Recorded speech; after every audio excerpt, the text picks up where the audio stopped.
स्वागत है आपका हमारे YouTube चैनल GWA पर। तो दोस्तों, आज की इस क्लास की शुरुआत हम संज्ञा से करेंगे। तो दोस्तों, आज हम संज्ञा से इस क्लास में आगे बढ़ेंगे और आपको हम बता दें, पहले तो हम अगर आप इस चैनल पर पहली बार आए हों तो चैनल को सब्सक्राइब कर दें, क्योंकि हम डेली एक एक वीडियो ला रहे हैं, एकदम क्रम से ला रहे हैं हिंदी की सारी वीडियोस। अगर आप सब्सक्राइब कर देंगे चैनल को तो आपके पास सारे वीडियोस की नोटिफिकेशन जाएगी और जिससे आप सब वीडियो अटेंड कर पाएंगे। तो चलते हैं हम आगे की तरफ। क्या कह रहा है, पहले तो हम हमेशा की तरह माँ सरस्वती का नाम लेंगे। जय माँ सरस्वती सदा सहाय। ठीक है। अब संज्ञा में क्या है? संज्ञा, देखिए, विकार रूप परिवर्तन बदलाव के आधार पर हमने पीछे आपको बता दिया है। अगर आप इसके पहले वाली क्लास पढ़ेंगे तो उसमें बता दिया गया है। अब ये विकार जो है, विकार में ही दो है, विकारी है पहले और अविकारी है। जिसमें विकार मतलब रूप में बदलाव आना या परिवर्तन आना। इसका क्या अर्थ है? मतलब लिंग वचन काल कारक के आधार पर जिन शब्दों में जिसमें बदलाव आता है, परिवर्तन आता है, उसे विकार हम कहेंगे, विकारी शब्द कहेंगे। और अविकारी जिसमें बदलाव नहीं होता है। तो अब हम आ जाएंगे विकारी शब्दों पर। विकारी शब्द हैं 4: संज्ञा, सर्वनाम, विशेषण, क्रिया। तो आज की क्लास में हम पढ़ेंगे संज्ञा के बारे में। तो संज्ञा जो है, इसमें हम आपको बता दें, इसकी पहले तो हम परिभाषा पे चलेंगे। किसी व्यक्ति, वस्तु, स्थान या भाव आदि के नाम को संज्ञा कहते हैं। संज्ञा की परिभाषा: किसी व्यक्ति, वस्तु, स्थान, भाव आदि के नाम को संज्ञा कहते हैं। तो देखिए, अब हम इसमें जो है उदाहरण की तरफ जाएंगे। जैसे मनुष्य, राम, सेना, इलाहाबाद आदि। ये देखिए सारे उदाहरण हैं, मतलब दुनिया के सब नाम। अब देखिए, हर चीज मतलब दुनिया में कोई भी चीज है, जगह है, मतलब जिस चीज का नाम अगर है, किसी भी चीज का नाम, उसे हम संज्ञा कह देंगे। आप जिस रूम में बैठे होंगे, उस रूम में जितनी भी वस्तुएं हैं, हर चीज का नाम है, हर वस्तु का नाम है।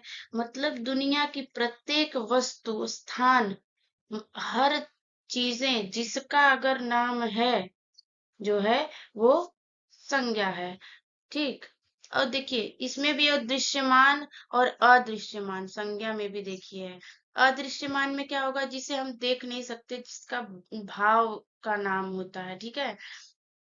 चलिए, अब आते हैं हम संज्ञा के प्रकार में। ये जो हम आपको बताए हैं दृश्यमान और अदृश्यमान, अब हम यहाँ पे समझेंगे इस चीज को। देखिए, संज्ञा के प्रकार मूलतः दो हैं।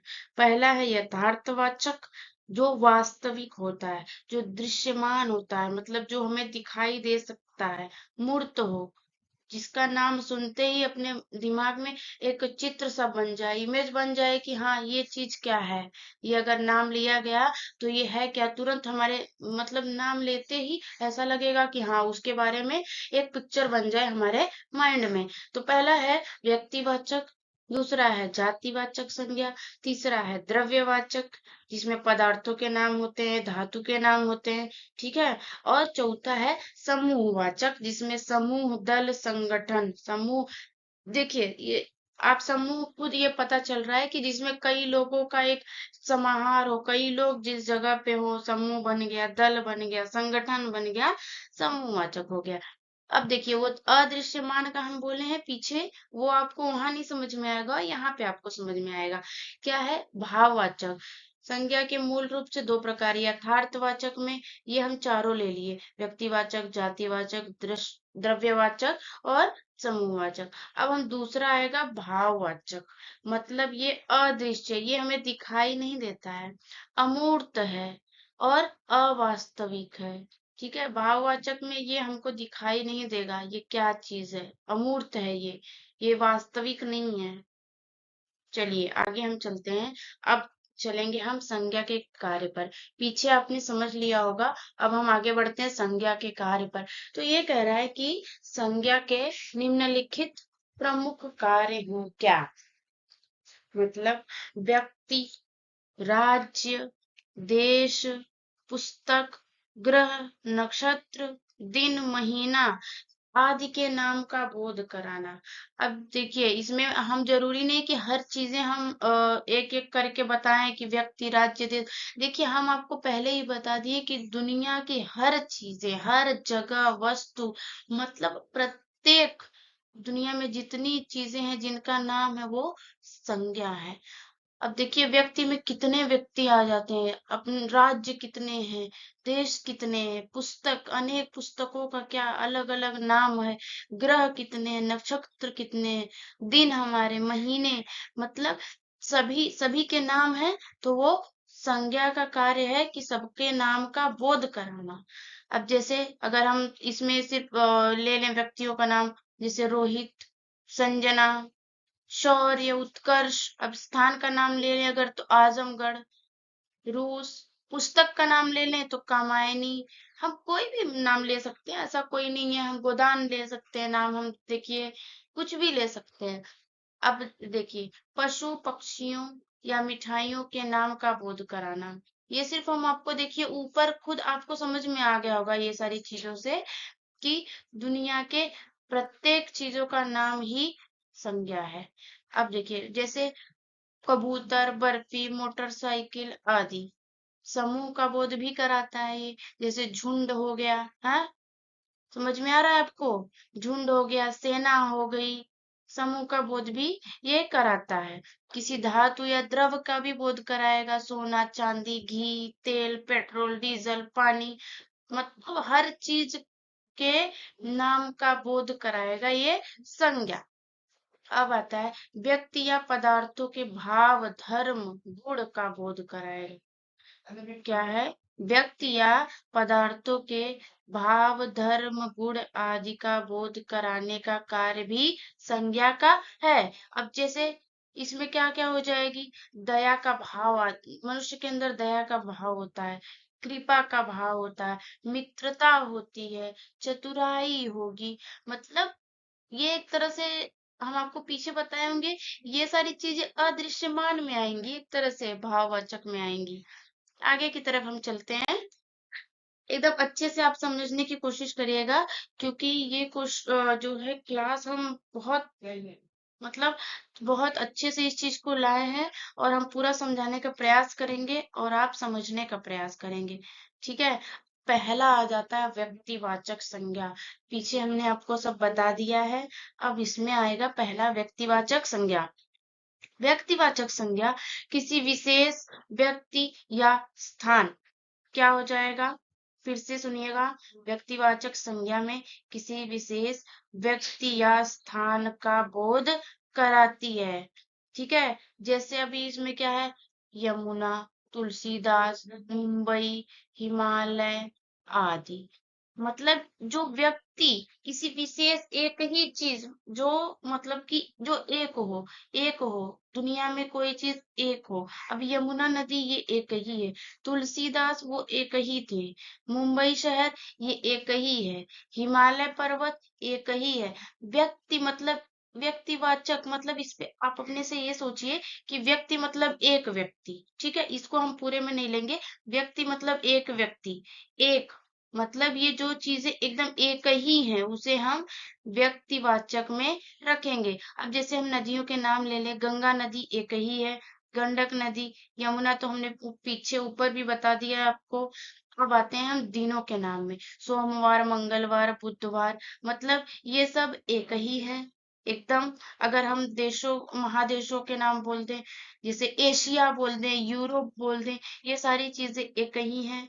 रामचरितमानस बोल दें, सूर सागर बोल दें, ये जितनी भी दुनिया में चीजें हैं, अब विंध्य पर्वत बोल दें, प्रशांत महासागर बोल दें, कुछ भी, अगर जो चीजें एक हैं, व्यक्तिवाचक मतलब यहाँ पे आपको एक ट्रिक बनाना पड़ेगा कि व्यक्तिवाचक मतलब एक व्यक्ति, जहां पर एक ही चीज का बोध हो, एक वही जो है व्यक्तिवाचक संज्ञा होगी। अब आते हैं जातिवाचक में। जातिवाचक संज्ञा क्या है? जातिवाचक संज्ञा किसी वस्तु या प्राणी की संपूर्ण जाति का बोध कराती है। इसमें क्या हो जाएगा? संपूर्ण जाति का बोध कराती है। अब इसमें क्या होगा? नदी, पहाड़, मनुष्य आदि। इसका अर्थ क्या होगा? नदी इसने बोल दिया, तो इसका मतलब ये है कि नदी में कई नदियां आ जाएंगी। अब नदी, ऐसा तो है नहीं कि हमने बोला खाली गंगा नदी, हम क्योंकि गंगा नदी एक है तो उसे हम व्यक्तिवाचक में रखेंगे, लेकिन ये कह रहा है नदी। नदी मतलब कि इसमें कई नदियां आ जाएंगी। पहाड़, अलग अलग पहाड़ हो जाएंगे। मनुष्य, अब एक ही मनुष्य नहीं बोलेगा, मनुष्य में पूरी मनुष्य जितनी जाति हैं सब आ जाएंगी। ठीक है। अब देखिए, जातिवाचक संज्ञा में निम्नलिखित समाहित होते हैं, जैसे पशु पक्षियों एवं कीट पतंगों के नाम।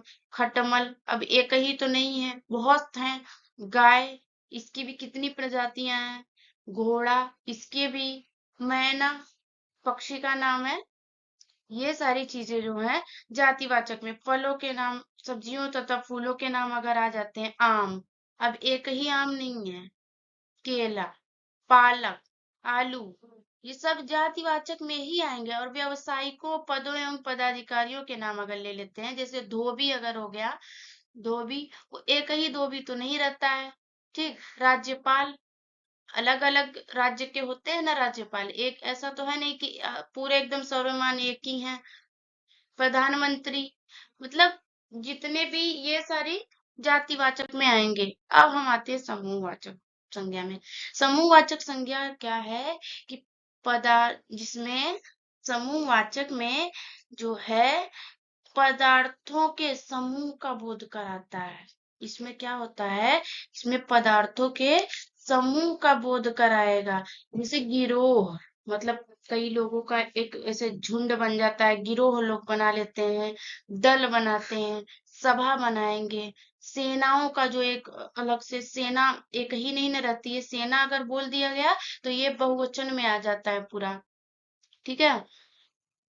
फिर आजा, ये शब्द किसी एक व्यक्ति या वस्तु का बोध न कराकर अनेक का, मतलब एक ही का नहीं कराएगी, वो अनेकों का बोध कराएगी, उनके समूह का बोध कराती है। उसे हम समूहवाचक संज्ञा कहते हैं। अब आएगा चौथा, द्रव्यवाचक संज्ञा। इसमें क्या आता है द्रव्यवाचक में? कि द्रव्यवाचक संज्ञा किसी धातु या द्रव्य का बोध कराती है।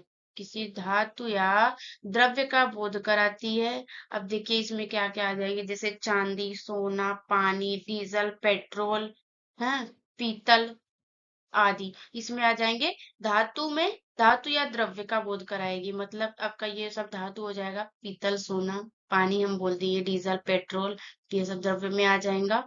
ठीक। अब देखिए, ये क्या कह रहा है कि द्रव्यवाचक जो है, द्रव्यवाचक संज्ञा और समूहवाचक संज्ञा, इसको जातिवाचक में ही जो है इंक्लूड कर दिया गया है। कुछ विद्वानों के द्वारा ऐसा है कि ये इन दोनों इससे मैच करता है, इसलिए इसे जातिवाचक में ही इन दोनों को मिला दिया गया है। ठीक है। अब आता है भाववाचक संज्ञा। भाववाचक संज्ञा क्या है? भाववाचक संज्ञा व्यक्ति या पदार्थों के धर्म या गुण का बोध कराती है। देखिए, इसमें क्या कह रहा है, ये अदृश्यमान में आ जाएगा। हमने आपको पहले स्लाइड पे बताया होगा कि उसमें दृश्यमान और अदृश्यमान आया था। वही चीज है कि क्या बोलेगा कि भाववाचक संज्ञा व्यक्ति या पदार्थों के धर्म या गुण का बोध कराती है।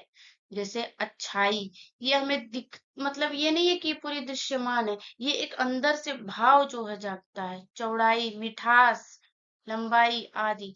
भाववाचक संज्ञा में निम्नलिखित, अब हम इसको आपको बताएंगे। जैसे ये अगर कोई किसी के अंदर गुण है, जैसे वो कुशाग्र है, पूरा बुद्धि का कुशाग्र आदमी है, या चतुर आदमी है, या कोई बहुत सुंदर है, तो ये सारे ये भाव जागृत होते हैं। ठीक है। ये भाव के आधार पर, मतलब ये भाववाचक में ही अंदर से जो भाव होता है, कृपणता का, शत्रुता का, ये हो जाएगा। और माप तौल में आ जाएगा ऊंचाई, चौड़ाई, लंबाई। ठीक है। ये सारी चीजें आ जाएंगी हमारी इसमें संज्ञा देखिए हमारा ये क्लास जो है अब संज्ञा का खत्म हो चुका है और आगे जो है हम अगली क्लास में आपको संज्ञा हो जा रहा है। अब सर्वनाम पे क्लास लाएंगे। देखिए संज्ञा हमने आपको जितना भी पढ़ाया है और आगे की चीजें बहुत से उदाहरण ये सारी चीजें आप लोग बुक से पढ़ लीजिएगा। लेकिन ये जो चीजें हमने परिभाषा आपको बताया या उसको जिस तरीके से समझाया है उसको आप समझिएगा। फिर आपके क्वेश्चन जितने भी रहेंगे वो 100% हल होंगे। ठीक है दोस्तों, तो चलते हैं इस क्लास को हम विराम देंगे और आशा करते हैं आपको क्लास बहुत पसंद आई होगी। और अगर चैनल पर पहली बार आए हैं तो चैनल को सब्सक्राइब कर दें और शेयर कर दें। चलिए, थैंक यू।